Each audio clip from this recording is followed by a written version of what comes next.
see if I can kind of You use know, but it. one of the things that I think about, um, like as a therapist, is how much goes on in my head all the time, and how I have to be able to kind of eliminate that when I'm working with clients. Um, you probably know, but I have been known to be a man hater. And I don't think I'm necessarily a man hater. I just have a lot of experience with really bad men. Not just like my personal life, but also with like working with clients. And so it gets to this point where every time somebody says something, I'm like, oh, typical man. Or even like when people are like looking for therapists, like it's usually like a client and they'll be like looking for like a couples therapist. And I'll be like, they're like, oh, we're going to go see this one. I was like, male or female? And they're like, male. I'm like, oh. And they're like, what? I was like, nothing, nothing. And it's just that natural, like, because of the experiences that I've had or the people I've talked to and what they have told me about like working with men or dating men or being married to men, I just be like so anti men. And it's crazy because like I have like an amazing father. I grew up with an amazing, man in my life. I know amazing men. I have clients, male clients who are amazing men, but then it's like there's always this like underlying bias. And so when I'm talking to some of my clients, it's funny because I'll say something and I'll like, don't listen to me. I'm a man hater. And so it's always interesting, like when we're thinking about ourselves as therapists and how we show up in the therapy space, also being able to kind of like check ourselves and make sure that we are um, not allowing all those little voices in our head to kind of impact what we are doing as therapists. And it kind of reminds me of a conversation that you were talking about in terms of like therapists who are like, um, hyper religious or things like that, and how that stuff kind of comes into the therapy space too. Yeah, for sure. You know, one thing about biases, like I feel like in school I was taught to like, be mindful of your biases, don't let them come in. But I really think with biases, it's like it's important to be aware of them because you don't want to eliminate your biases because like they're there for a reason. It's just I think it's if you're aware of them, then you won't allow it to like guide the session or impact the client in a harmful way because we could have certain biases that are actually healing or helpful. Mm-hmm. So I think like thinking about like the relationship that we have with bias, because I think sometimes it's like weaponized in a sense, like don't do Mm-hmm. When you say like being like aware, it makes me think about like I'm a very don't get married, don't have kids type of person. Even though I have four of my own children, but because I have four of my own children, I feel like I'm at a place where I can say don't have children. And so I always have to check myself, like when I'm talking to clients and I'm asking them about like, do you even want to get married or do you want children? And some of that question is also coming from like a place of, I think that's stupid. Don't have children. Don't get married. Why would you do that to yourself? But on the other end, it makes me think about like the conditioning of people. It's like, especially with women, it's like you're supposed to get married and you're supposed to have children and things like that. And so when I'm asking it, yeah, I have this internal thought of you shouldn't do it, don't do it. Why would you do that to yourself? But I also want to make sure that they're actually questioning themselves and being truthful with themselves about, do you really want to have children? And there's been clients that I've worked with over a couple of years, and it's like it started off with like, yeah, I really want to get married and have children, and then like 2 years later, and it's like, I'm kind of selfish and I don't want children. I still want companionship, and that doesn't have to come in the form of marriage. It could or it couldn't, but I know I don't want children anymore. And so, but giving somebody that permission to be able to think differently or outside of that, the conditioning that they've been in, it came also from a place of my own bias about it. Yeah, for sure. It's like you said, like biases can be a good thing depending on how we look at it. Also think like getting curious about what the client is kind of focusing on and focusing on like the client's concerns and goals really helps eliminate a lot of our bias because we can kind of take a lot of work off of our plate if we are focusing on the things that the client wants to focus Hmm. Yeah. So it's really kind of a be aware of, but also don't completely eliminate it because it may be what that person needs to hear too. Hmm.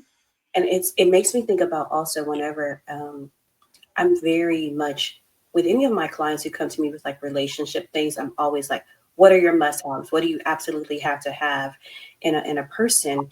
And they'll give me this list and I'm like, no, that's trash.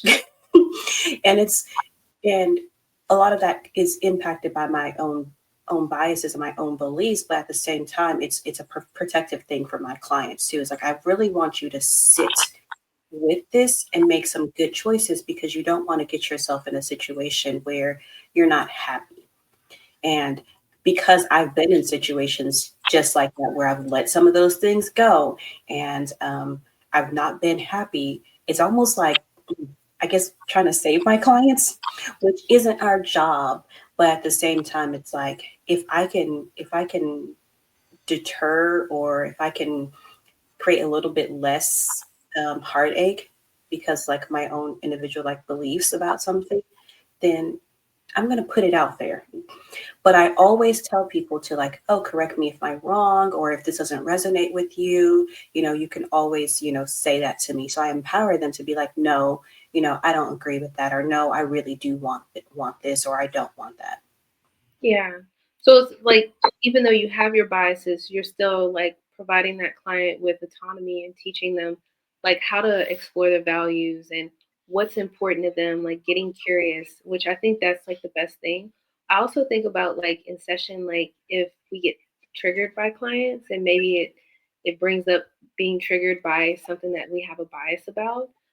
Just kind of pausing and in my head I like bracket it and I'm like, okay, that's something I can talk about in therapy or a consultation.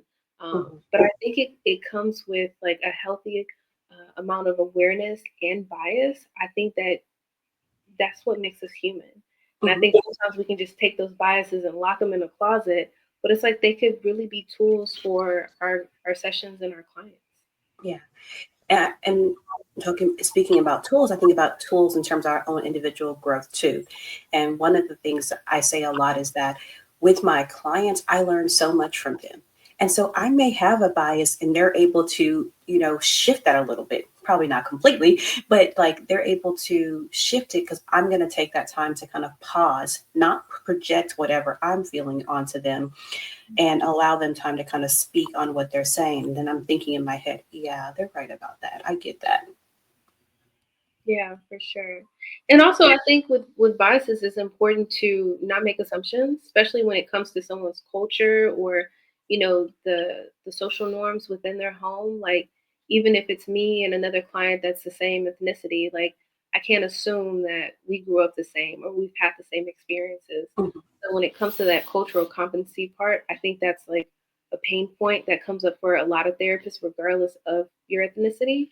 It's Mhm. like how do you kind of tackle that? And it's like you really don't have to put so much work on your plate. You can literally just ask and explore, Yeah. learn about your clients' Yeah. life. It kind of reminds me of like I listen to a lot of like true crime and cult type stuff, and oftentimes they'll talk about like different religious groups and how religious groups that are still operating today and how they're very cult like. And then I'll get one of those clients sitting in front of me, and I'm like, you're part of a cult. I'm not going to say that out loud. I'm going to sit with them and be able to kind of be curious about, what their experience is like, what is going well for them, what's not going well with them. I'm not going to push them to go against their religious beliefs or anything like that just because I feel like they're in a cult. And so, really I love being curious and just learning more. And what you see when you are curious is that sometimes, what that image of, say, in particular, that religion or that culture is like, well, there are probably some sectors that present that way, but this person isn't in a sector that presents that way. And so they may be just fine operating in the context that they're operating. And we don't need to try to shift that or to try to like rescue them or anything like that. Now, if they need to be rescued or if they end up like leaving that group, then yes, we can also kind of provide the support in that transition for them too. But we're not the ones that's like, you're in a cult. Yeah, for sure. Like you said, taking that extra step to get curious, because if anything, I feel like biases get more of a bad rap than like assumptions. I think Mhm. in school, like they should talk about assumptions more, because it's like without the bias, you wouldn't have an assumption. Right. Yeah. Mhm. But in general, I don't feel like our education system prepares us for a lot of things. For sure, for sure. There's a lot, definitely a lot of gaps and holes, um, especially with the cultural competency part. I feel like that part is there's so much that can be learned. Hmm. And I think that's where a lot of harm is caused for clients, especially with all the stigmas and if people should really go to therapy. Um, I think that's something that's going to take time for us to all to kind of get. Yeah. And it's in the way that, like, even, we're usually required to have like a continued education credit for like cultural competency and things like that. But even that it's not adequate. And a Mm-mm. lot of the people who are, teaching these things, I was like, I don't know if I trust you when it comes to anything, related to culture. Um, and so one of the things that I see a lot of is that people will say, "Oh, I have all this cultural awareness." And I was like, "No, you don't." And what I tell people is like the majority of the cultural awareness that I have, it was not taught like in the school system or in a continuing education. It was in the neighborhoods I was raised in. Mhm. And so it was like the friend's house that I went to, and, and eating of their food and sitting with them in their homes, and me being curious and like, oh, why do y'all do this? And what is this religious holiday about? And how long does it last? And what are you allowed to do? And what are you not allowed to do? And do you like this? I was always like that curious person. And even when talking to clients, I'm always like extra curious, like, tell me more about that so I can understand it from your viewpoint versus whatever, like, we have been conditioned to believe about that particular, background of people. Yeah, for sure. I was just taking a CEU about cultural competency, and the speaker said that, for example, one therapist was seeing a African American client, and put down their diagnosis as depression, and was concerned about them completing their hygiene because they said that they didn't wash their hair but every 2 or 3 or 4 weeks. Hmm. But that's just, a bias at that point or assumption at that point. The therapist really didn't really get to know the client, and it kind of guided her in the wrong direction. And she just wrote it off as depression when it's like, no, like we take care of our hair differently. We don't have to wash our hair as much. And I think those are the little things that don't show up in those classes. Like Hmm. something as little as hair, but hair for us is a big thing. Like it's like a probably $1 billion industry. Like a lot of we spend a lot of money on our hair and hair products, Hmm. and those are just the little pieces, like you said, that if you don't live those experiences, how are you gonna know that that's something that's so big in our community? Yeah. It makes me think about, I don't know if you had saw it, but it was one of those TV judges, and she was talking about the shrinkage of hair. And she's like, "Are you telling me that this amount of hair grew 9 more inches?" And it's like, have you not ever heard of shrinkage? And it's like, yes, my daughter's hair, when it's when it's all the way curly, it's like to here. When it's straight, it's all the way to her butt. And so just not having that experience or that exposure to like different cultures just really makes you like incompetent in a lot of areas. For sure. And the thing is, I don't think it's nothing wrong with being curious. I think that's the thing that is helpful to be curious and to ask questions. But I think for some therapists, if there is that resistance or there's that wall to cultural competency, or maybe they feel like uncomfortable, what if I say the wrong thing? I think it's just saying like, hey, I don't know about your culture. Can you tell me more about it?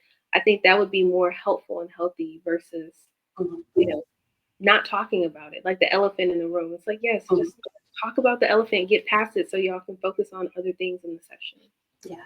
It's funny though, because I think about myself, and sometimes my curiosity has nothing to do with therapy. It's just me being nosy. And so people will be talking about something, and I'm like, wait. And I was like, Tia, this has nothing to do with therapy. I'm like, you're just being nosy at this point. But I was like, but I want to know. And Like, how does that work? sometimes I notice is helpful because sometimes I've asked a question and it's not necessarily a therapy thing. It's like I'm just curious. And it's like, oh, but that led me to this question or it led to this conversation. So, as long as it's not harmful, like sometimes I think the nosiness can, Mhm. bring you to another point in the conversation. Yeah. So, but I think a lot of my clients know I'm nosy anyways. But of course, we joke about that as therapists all the time. It's like it's the perfect profession for nosy people.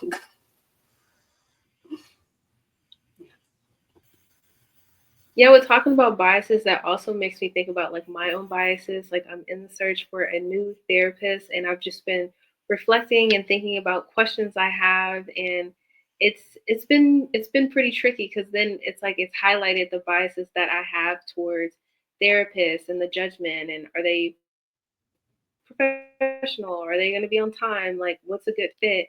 So now like the biases are like coming up for me. Yeah, because I know you hear anybody around me when I talk about therapists, I always say therapists suck. I can't stand therapists. And I say that because I do have like, bias towards therapists and how they operate and, how they do therapy. And it kind of goes back to the conditioning of, you know, because I have gone through those programs, even though my program was good, I've gone through those programs and I, work with interns who are going through those programs and I see how these programs aren't really preparing them to be therapists. And so if they don't have like a good like internship practicum site that really prepares them, if they don't have a good supervisor who really, is able to work well with them and teach them the ropes and how therapy really looks like, then my automatic assumption is they suck. And so even when I've gone through bios and looked at pictures and things like that, I'm like, crap, this one's crap. I was like, they're no good, or they're going to be too structured. And so um, kind of goes into those assumptions about people based on like biases or belief systems that I have around therapists in general. For sure, for sure. I told myself I'm gonna just take my time and listen to the advice that I give my clients, schedule 3 to 5 consultations, see who has a good flow, a good conversation. It also brings up for me like the therapists that I've seen in the past that weren't a good fit. And it kind of like triggers me like, oh no, we're going down that road again where I had a therapist one time that like literally was not listening. Like not listening. I don't know if you've ever had a therapist that either wasn't listening or like it was different in culture, so it kind of like I had to like explain certain things, and it just kind of took away that rapport building, and I was like, okay, this is just not a good fit, and maybe Hmm. this person will be a good fit for someone else. Yeah, and that's one thing I always tell people when they are looking for a therapist is that every therapist is not meant for you, and you have to be able to kind of be patient in your search for them to be able to kind of weed out what you're looking for. And one of the things I tell people all the time is that it's not so much of what how they answer questions or things like that. It's a vibe check. And it's like I could talk to somebody and be like, mm-mm, something in my spirit is saying that you're going to be a problem. Yeah. And I've always been pretty accurate about that. And so it's just like, I don't even need to. And people were like, "Oh, do you have any more questions for me?" And I'm like, mm-mm. I was like, I just needed to feel your energy, and it's something's off. No questions at all. Yeah, because a lot of times when I'm in consultations with clients, like as a therapist, I can already feel if I'm a green light for them or a red light for them, and vice versa. Like I have to have feel a green light, and I have Mhm. to feel a red light, and sometimes I feel a yellow light, and I'm kind of checking in with myself to see if we're a good fit. But now that I'm switching roles, it just it does not feel comfortable. But like I Mhm. tell my clients, sometimes you have to feel uncomfortable to get to a place where you feel comfortable. So I'm taking my own advice, and I don't know, I don't like it. Mhm. Well, at least you're being honest with yourself and able to say, I don't like it, but it's not stopping you. And I Yeah, think sometimes what happens is people, they get to that point where it's like, this is too hard, this is too stressful, I don't like how I feel. And so they'll stop the process. And so you're like, no, I'm going to sit with these emotions. Like we always tell clients, I'm going to sit with these emotions. I'm going to process through like some of the biases that I have or some of the assumptions that I make about therapists. And I'm going to take all that into consideration as I'm, searching for my new therapist. yes. And I think you've said it before in the past, like finding a new therapist is like dating. So here's to dating and looking for my new therapist. That's what Mhm. I'm gonna do. And I'm gonna try to make it fun. And I'm gonna try to kind of break down the resistance that I'm feeling because I do feel a little resistance. Mhm. I was just thinking, I'm like, that'd be so cute if you had like a speed dating questions. And it's like, okay, we're going to do speed dating. So tell me what modalities you're gonna use. I'm just Yeah. kidding, but yeah, But I think how they respond to you doing that is going to tell you a lot about like who they're going to be like in therapy. yeah, for sure. Keep them on their toes. Hmm. I'll be like, what? Okay. But at like even when I do consultations though, I give them the floor first anyways. And so but a lot of people don't know what to say or what to do. And so I kind of just take back over. I'm like, okay, I'll lead. But I prefer you to lead. Yeah, yeah, for sure. I'll be checking on that. How are they guiding me, or do I have to lead the session? But switching up those roles are it's definitely going to be an adjustment. So Hmm. Yeah. But it's going to be great. that was good. Yeah.